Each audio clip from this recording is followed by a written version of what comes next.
Visakha steel plant ని లాభాల్లోకి తీసుకువచ్చేందుకు అన్ని అవకాశాలని పరిశీలిస్తున్నామన్నారు కేంద్ర ఉక్కు శాఖ సహాయ మంత్రి శ్రీనివాస్ వర్మ.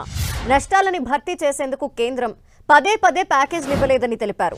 స్టీల్ ప్లాంట్ లోని కొంతమంది ఉద్యోగులను డిప్యుటేషన్ పై పంపామన్నారు. స్టీల్ ప్లాంట్ శాశ్వత పరిష్కారం చూపేందుకు ప్రయత్నిస్తున్నామంటున్న శ్రీనివాస్ వర్మతో మా ప్రతినిధి గోపి ఫేస్ టు ఫేస్.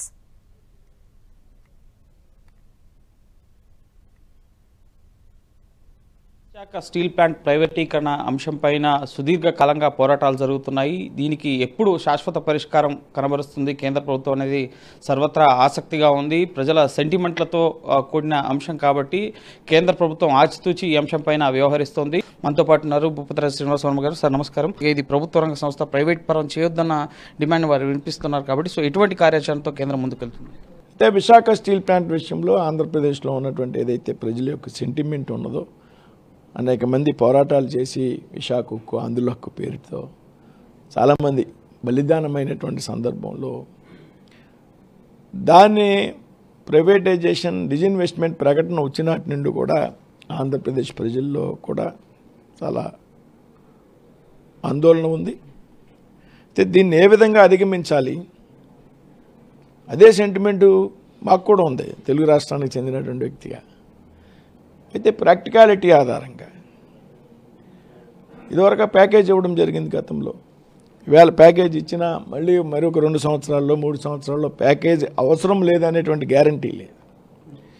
కాబట్టి కంటితుడుపు చేరిగా తాత్కాలికమైనటువంటి పరిష్కారం కాకుండా దీన్ని ఏ విధంగా ఒక శాశ్వతమైనటువంటి పరిష్కారం దిశగా ముందుకెళ్ళాలి, దీన్ని ఏ విధంగా ముందు నష్టాల బారి నుండి తప్పించి లాభాల బాటలోకి తీసుకురావాలి,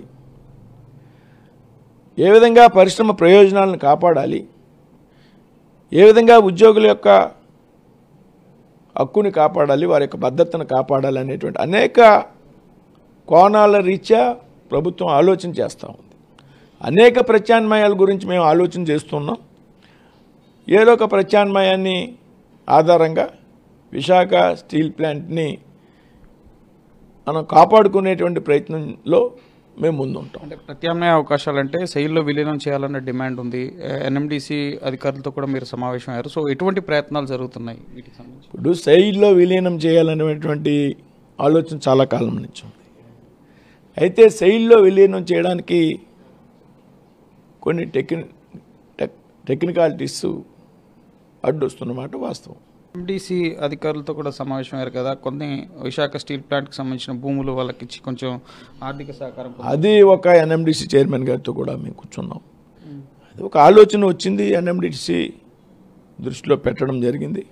వారు కూడా దానిలో సాధ్యాలను లాభ నష్టాలను కూడా ఆలోచించి వారు ఎంతవరకు ముందుకు వస్తారనేటువంటి ఒక విషయాన్ని కూడా ఆలోచించి దానికి అనుగుణంగా అదే చెప్తున్నా, అనేక ప్రత్యామ్నాయాలు ఉన్నాయి. ఏదో ప్రత్యామ్నాయం ఆధారంగా మేము ముందుకు వెళ్ళాలనేటువంటి ఆలోచనలో ఉన్నాం. అండ్ కార్మికులు అక్కడ ఆందోళన చేస్తున్నారు, కాంట్రాక్ట్ ఉద్యోగుల్ని తొలగిస్తున్నారు అన్న అంశానికి సంబంధించి ఏం చెప్తారు సార్? కార్మికులు 100 మందిని డిప్యుటేషన్ మీద పంపితే పెద్ద ఎత్తున కమ్యూనిస్ట్ ఆధ్వర్యంలో ఉన్నటువంటి కార్మిక సంఘాలు డిజిన్వెస్ట్మెంట్ ప్రక్రియ స్టార్ట్ అయిపోయింది, స్టీల్ ప్లాంట్ ప్రైవేట్ పరం అయిపోతుంది అనేటువంటి పెద్ద ఎత్తున ప్రచారం. శాశ్వత పరిష్కారం దిశగా మేము కృషి చేస్తాం, కార్మికుల ప్రయోజనాలు కూడా పట్టించుకున్నాం, ఎక్సెస్ ఎంప్లాయ్మెంట్ ఎక్కడైతే ఉందో వారిని డిప్యుటేషన్పై వేరే ముఖ్యంగా కార్మిక స్టీల్ ప్లాంట్స్ కూడా పంపిస్తున్నాం అని చెప్పి కేంద్ర మంత్రి చెప్తున్నారు. సో ఖచ్చితంగా చూడాలి ఎప్పటి వరకు ఈ స్టీల్ ప్లాంట్ ప్రైవేటీకరణ అంశం పైన కేంద్రం ఒక శాశ్వత పరిష్కారం చూపిస్తుంది అనేది. కెమెరా పర్సన్ సంజయ్తో గోపికృష్ణ, 10 టీవీ, న్యూఢిల్లీ.